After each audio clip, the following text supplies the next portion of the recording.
Hi everybody and welcome to another digital piano review here at Merriam Pianos. My name is Stu Harrison and today's video is all focused on Casio's PX-770.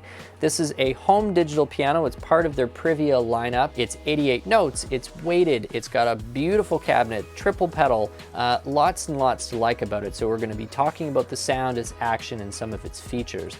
If it is the first time to the channel, we would so appreciate if you did hit that subscribe button and also click the little bell so that you get notified every time we come out with a new video. So without further ado, let's get started on the PX-770 right away.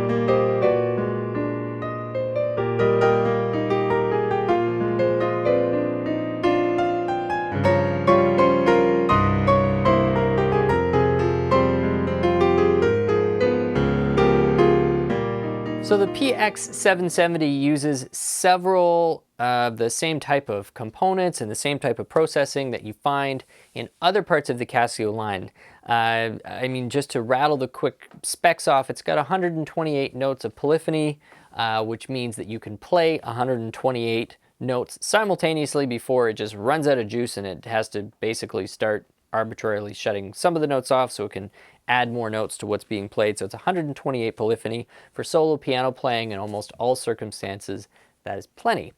It has quite a capable 16 watt total, 8 watt per side speaker output, and something that's become fairly popular, it seems, on a lot of digital pianos these days is to have the speaker boxes on the bottom, and then almost you have like some venting at the top, so you get a little bit of high end off the back of the speaker. It's kind of a cheat way to almost simulate having you know, a set of small tweeters at the front.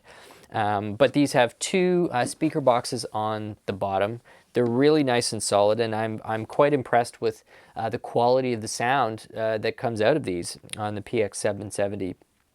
It uses its air, you know, tone generator. Most companies have a name that they give to their tone generator. So with Roland, it's often Supernatural. You know, Kawai has their harmonic imaging, and Yamaha has a few different ones, advanced wave memory, a few different things. And Casio has their air. And they've been continually developing it and improving it, and their current set of the PX, I think, represents Casio's, you know, true arrival to the mid-range of the piano world. And there are very few complaints I have about this PX-770.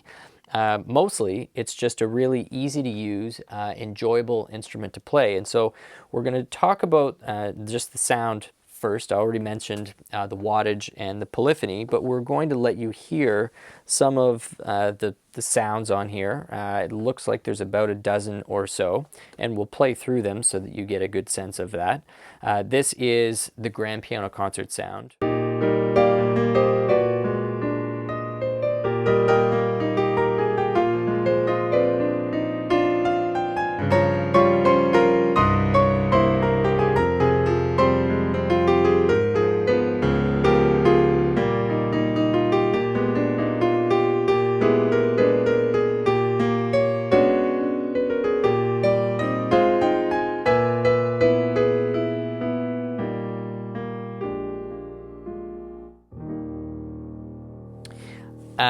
You have mellow.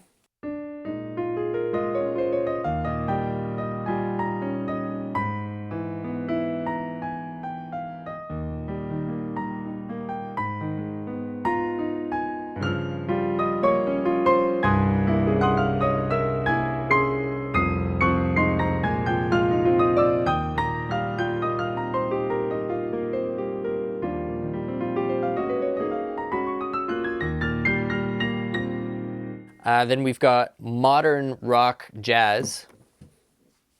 I should mention that a lot of the times when I'm hearing sounds on any instrument that I've done, I always take the time to spend a lot of time playing the acoustic piano and the electric piano and get familiar with the functionality. But I actually like leaving a lot of those other sounds right to the review itself, because I always enjoy the very first reaction I have, and so any sort of expression you're seeing on my face is, it's not put on. I'm genuinely hearing most of these for the very first time when you're hearing them for the very first time. So I have no idea what modern rock jazz is going to sound like. What do you think it's going to sound like? It's a big mystery.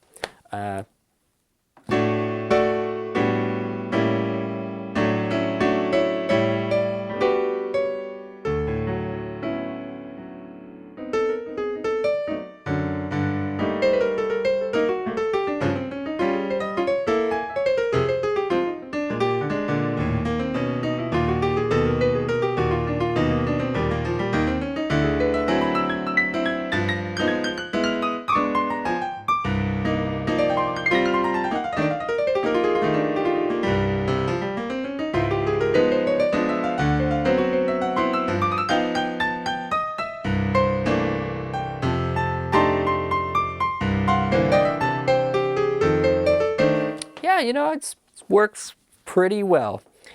E-piano. I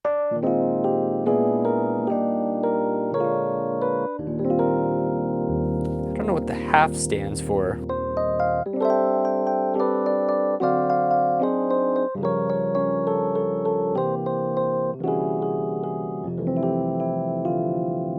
And then FM.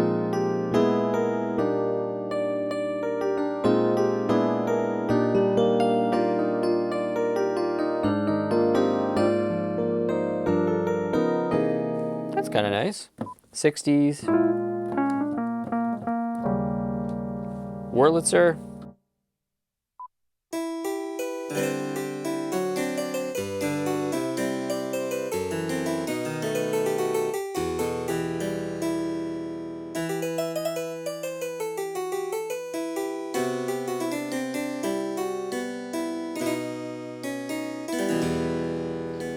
And also vibes.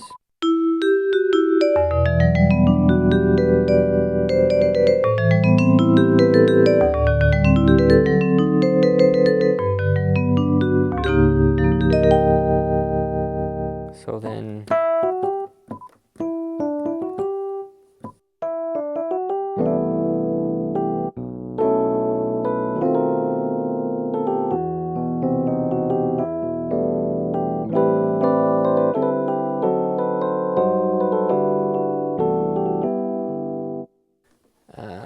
okay, and strings.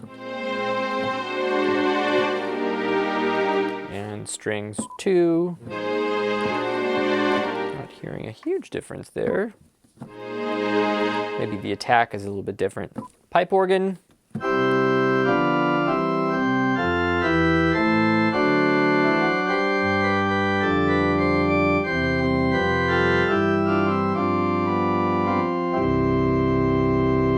And jazz organ.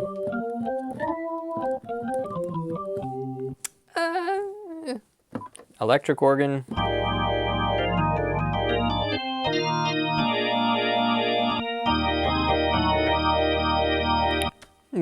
Okay, so piano sounds, which really is the focus, I would say I'm pretty happy with. That's sounding good.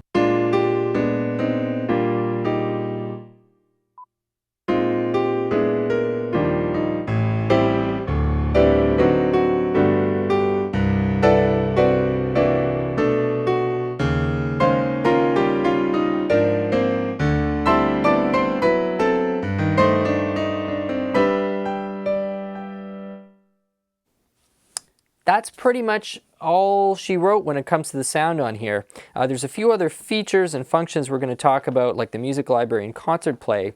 Otherwise, we're going to move right on to a discussion on the action. It's always a big part of you know, what we try and pass on in terms of our thoughts and our observations. So thank you so much for sticking with us so far. We're going to get a few specs up on the screen. We'll be back in just a second with the action.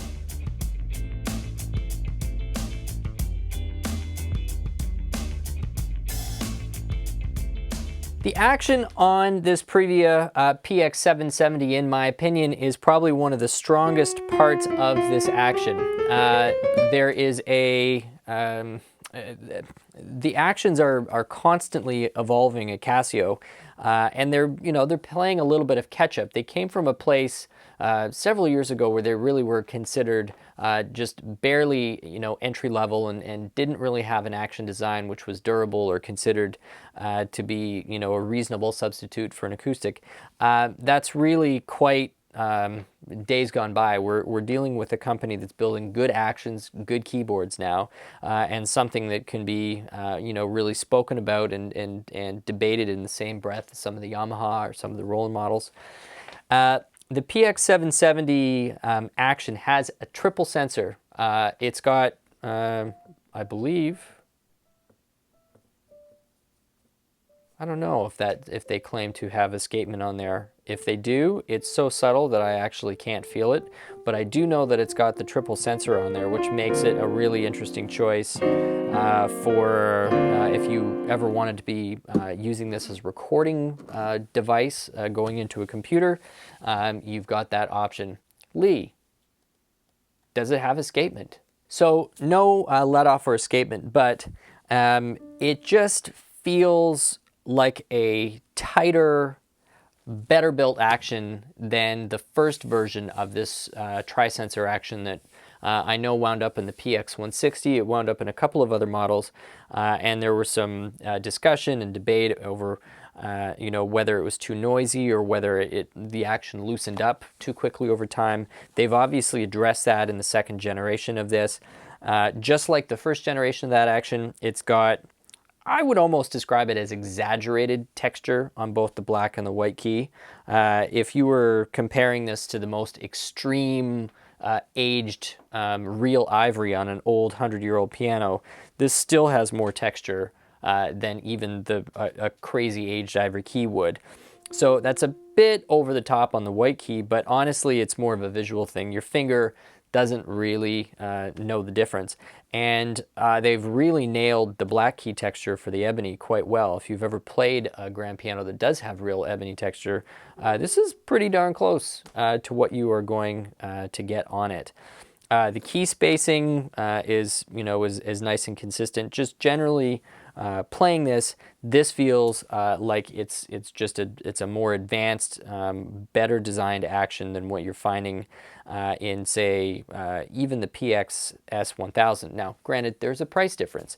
So with any brand, when you spend more, you're going to get more. But for what it's worth, this is an action that I would be perfectly happy to play for several hours and enjoy quite a bit.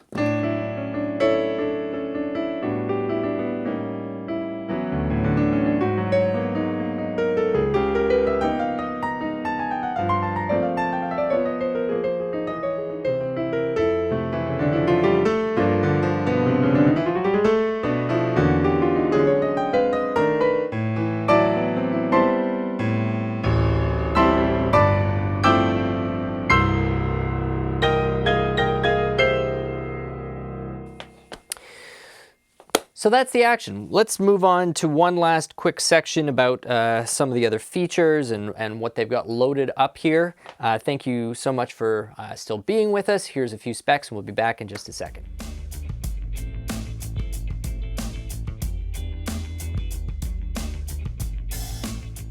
There aren't a ton of other features to talk about on the 770, but there are a few fun ones that are worth a mention.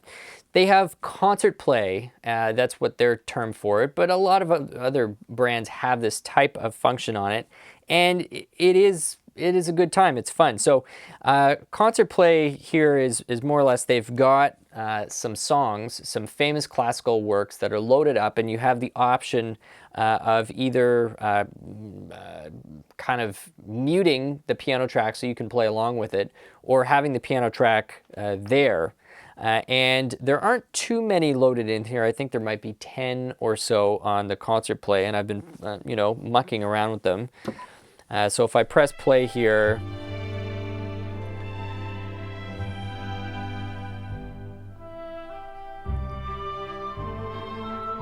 so you hear that there is no piano in there right now. So that's on play mode. But if you want to just listen to it, and I switch it to listen, and when the piano part comes in, you will hear piano. There it is. And you can select it pretty easily. Is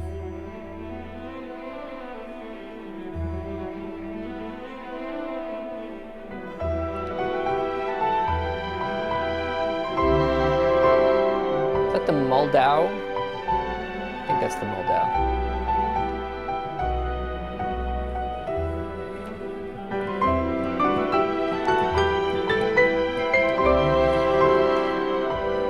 Anyway, so that's concert play.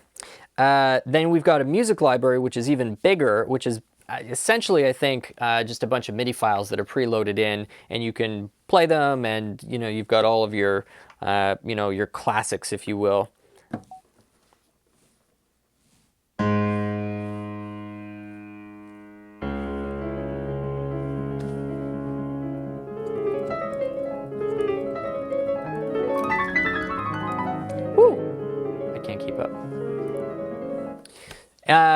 And then you've got metronome, you've got transpose, you've got a few other ways in which to modify the touch.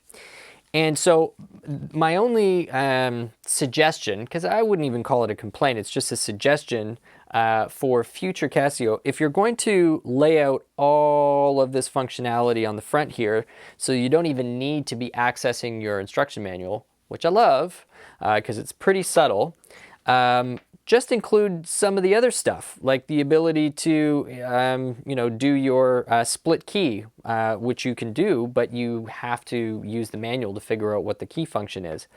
It would just be great if it was just continued a little bit more and you actually had a full menu so you didn't have to access it. That's just my 2 cents. The case on this instrument, I really like. It reminds me a lot of the Roland F140. In fact, you could kind of say that it's a virtual copy of that type of profile. You've also got the music stand, which is pretty easy. Thank you very much. We'll just get that in here. So that's really easy to get on. You just loosen off these screws, except when you're Lee and you screw this in so hard that you can't even move it. Yeah, and then you just tighten those back up. So that's how that works. It goes together really well, and having put this together personally myself, I can say that the way they've engineered the cabinet and the case is pretty likely to be quite stable, and it's well protected in the shipping process against damage. So overall, well done on a great product, Casio PX-770. For people who are looking, I believe in Canadian dollars this is around $1,000, $1,100. So your options as a comparison would be things like the Kawai KDP-70. You'd be looking at the Roland RP 102. Yamaha, you'd be kind of in the P125, just under a DGX 660 type of price range. So I think this offers a lot because for the triple sensor, you're a couple $100 below where the Kawai KDP 110 would be with a triple sensor. It's a full case with a triple pedal system. And to get that on a Roland FP30, again, you'd have to be looking closer to the $1,200 range Canadian to be getting the triple pedal. So although there are a few things about those other models which I do think are a little bit better executed, for what you're getting for the money, I think the Casio delivers a great value. It's definitely worth a look.